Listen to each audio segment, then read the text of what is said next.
What you saw right there in that first clip was from John Carpenter's They Live, and that was Roddy Piper putting the glasses on, and when he puts the glasses on, he can see the truth.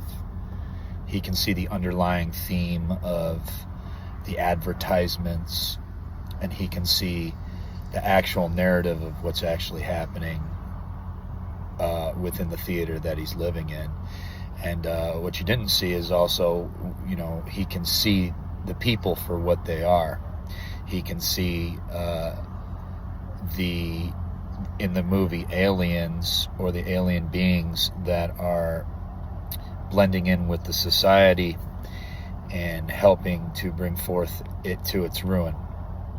And so the interesting thing about that is it's a lot of like today.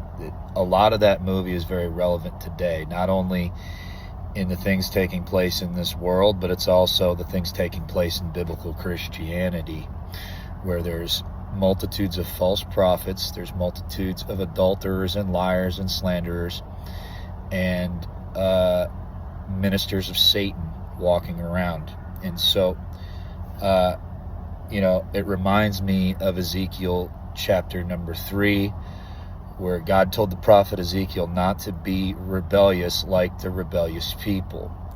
And of course, the prophet Ezekiel was sent forth to preach staunch and harshly against the wickedness of the land, but also the wicked religious people of the land.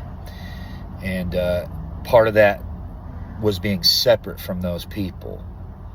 Being separate from those people, as in that same chapter, he was told to go into his house, and he was to be dumb, and he was to be isolated from the people, just like Jeremiah, just like the other prophets. And so it's very similar in the situation we have before us today, that God is separating people, and he's using them in similar fashions.